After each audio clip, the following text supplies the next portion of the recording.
The war was already decided. At least, that was what the galaxy believed. The Zarkin fleet ruled the stars for more than 100 years. Their ships were huge, their weapons bright, and their commanders proud. When they arrived in a new system, planets surrendered without a fight. Humans were different. They did not surrender. They did not fight either. To the Zarkins, humanity was weak, too slow, too quiet. Their ships looked old, their weapons simple. The alien commanders laughed when they studied human defenses. "These creatures are not worth our best weapons," the Zarkin High Commander said. So the aliens made a cruel joke. They gathered broken armor plates, burned out reactors, cracked weapons, and twisted metal from old battles. All of it was useless. All of it was scrap. Then they sent it to the human home system as a gift. The message was short. This is all your kind deserves. Across Earth and its colonies, humans watched the delivery ships leave. No angry messages were sent back. No threats. No protests. The galaxy noticed something strange. The humans were smiling. In a quiet facility deep under Earth's surface, human engineers walked around the piles of scrap. They touched the metal. They scanned the broken parts. They shared calm looks with each other. One young engineer broke the silence. "This is not trash," he said. Another nodded. "It is unfinished." The humans did not see broken weapons. They saw patterns. They saw mistakes in alien design. They saw power hidden under arrogance. Far away, the Zarkin commanders celebrated. They believed the story was over. Humanity would stay small, quiet, forgotten. They were wrong, very wrong, because when humans are given nothing, they build something. And when they are given scrap, they build weapons that change a galaxy. The Zarkin fleet moved on. To them, humanity was no longer important. Alien sensors stopped watching human space. Their spies were recalled. The war maps erased Earth's name. The Zarkins believed no danger could come from a species that accepted scrap without anger. That was their second mistake. Inside human space, everything became quiet. No ships were launched. No weapons were shown. Trade continued as normal. To the outside galaxy, humans looked weak and afraid. But underground, the scrap was no longer scrap. Human scientists worked day and night. They studied every crack and burn mark on the alien metal. They learned how Zarkin shields pulled energy. They learned how their weapons overheated. They learned where the alien designs failed. Humans wrote nothing down. They spoke in low voices. They trusted machines more than words. One engineer noticed something strange. The alien weapons wasted power. Too much power. They were built to impress, not to last. "We can use this," a scientist said. Another replied, "We can improve it." Slowly, the scrap began to change. Broken plates became smooth again. Old reactors were reshaped. What once looked ugly now looked careful. The project had no name. Names attract attention. Human leaders visited the facility only once. They asked one question: "Will it work?" The answer was simple: "Yes." No celebrations followed. No speeches were made. Humans did not plan revenge. They planned survival. High above, an old Zarkin listening post picked up strange energy signals from human space. A junior officer reported it. "Probably mining," the commander said. "Ignore it." And so they did. Back on Earth, the engineers finished the final adjustment. The room fell silent as the machine powered on for the first time. There was no light, no sound, only a small change in gravity. The lead engineer took a slow breath. "Now," he said softly, "we wait." Time passed, and the galaxy forgot about humans. Trade routes shifted. New wars began. The Zarkin Empire grew larger and louder. Their fleets filled the stars with light and noise. Every ship carried weapons meant to scare their enemies before the battle even began. Human space stayed dark. The machine built from scrap was moved in secret. It was not placed on a massive warship. It was not hidden behind thick armor. Instead, it rested inside a small, plain human vessel. From the outside, the ship looked weak and old. That was on purpose. The weapon itself looked disappointing. It had no sharp edges, no glowing core, no spinning parts. Alien observers, if they had been watching, would have laughed. But humans were not laughing. They ran quiet tests far from any star. The weapon was activated for less than a second. Sensors spiked. Space bent slightly. Then everything returned to normal. No explosion followed. That scared the engineers more than any blast ever could. They checked the readings again and again. The results were the same. The weapon did not burn. It did not break. It did not push. It cut. The test area was empty, but the sensor showed a clean line through space itself. Anything there would have been separated perfectly and silently. The report was sent to Human Command with only one sentence. Ready when needed. The reply came hours later. Do not attack. Let them come. Across the stars, the Zarkan High Command planned their next conquest. Human space appeared on their maps again, this time as a supply route. This will be quick, the fleet commander said. Hundreds of warships jumped toward human territory. Their shields flared with confidence. Their weapons charged loudly. They expected fear. They expected surrender. In a quiet human ship, a single officer watched the incoming fleet. His hands were steady. His voice was calm. Target locked, he said, and for the first time, humanity prepared to show what scrap could become. The Zarkan fleet arrived in perfect formation. Hundreds of ships filled human space. Their hulls shone like metal suns. Shield fields overlapped, forming a wall of light. To any other species, it would have been terrifying. The humans did not move. Zarkan commanders waited. No message came. No surrender signal. No weapons fire. Annoyed, the fleet commander gave the order. Fire warning shot. A massive beam tore through space and struck an empty human outpost. The station broke apart in a flash of fire. The Zarkans cheered. This was how fear was made. Still, the human fleet stayed silent. The commander frowned. Advance! Zarkan ships moved closer. Their weapons charged, filling space with heat and noise. Human ships looked small in comparison. Weak, outdated. Then something strange happened.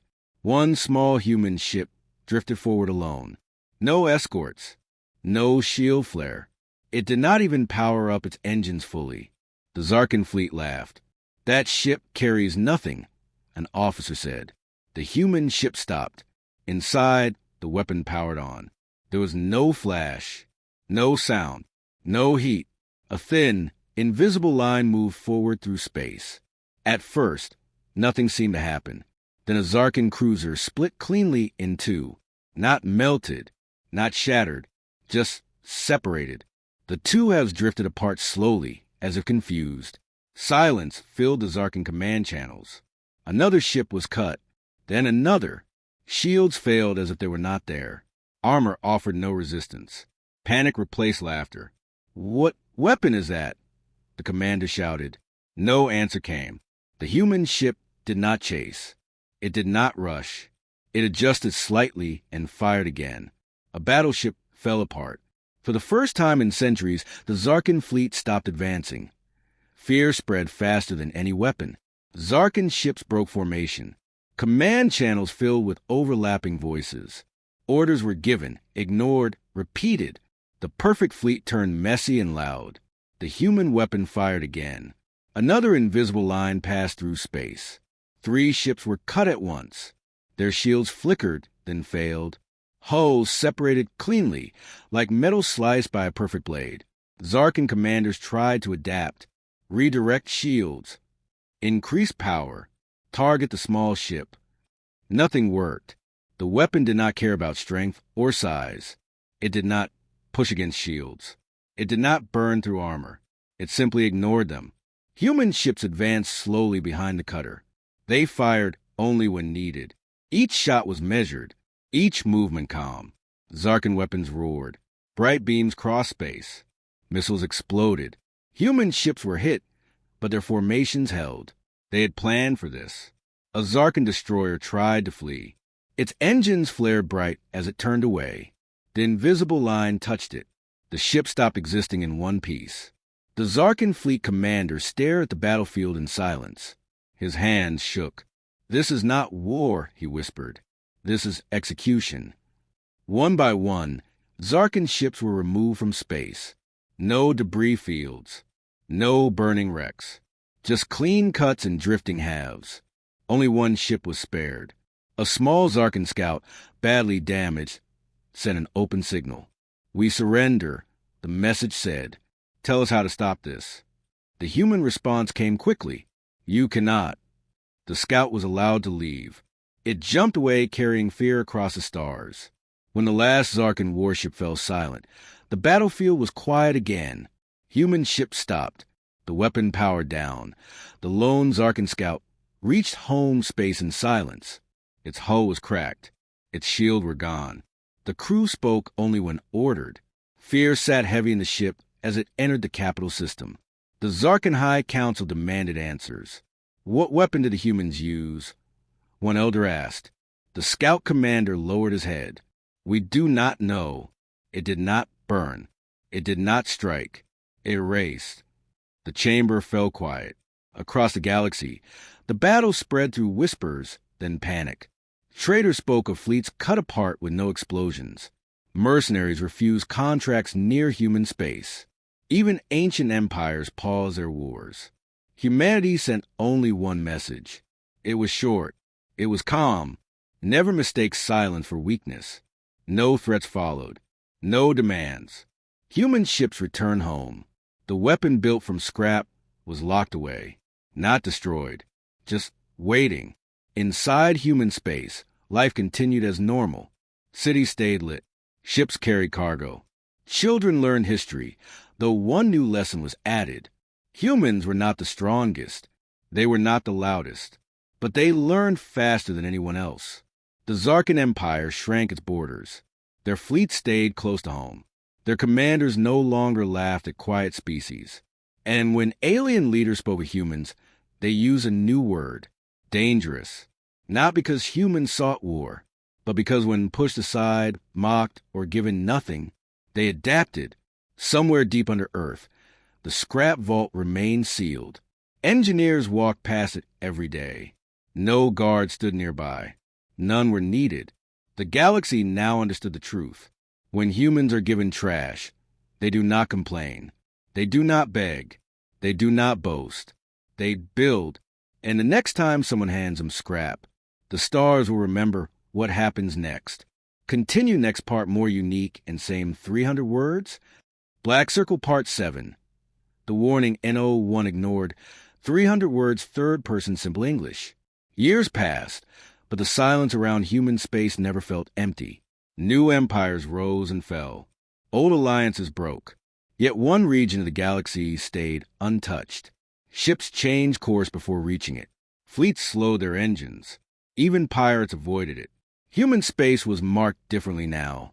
Not as an enemy, not as an ally, but as a boundary. The Zarkin Empire tried to rebuild its pride. New ships were designed. Stronger armor, thicker shields. Their engineers worked without rest. But every test ended the same way. Nothing could stop a clean cut. Other species sent observers. Scientists. Diplomats.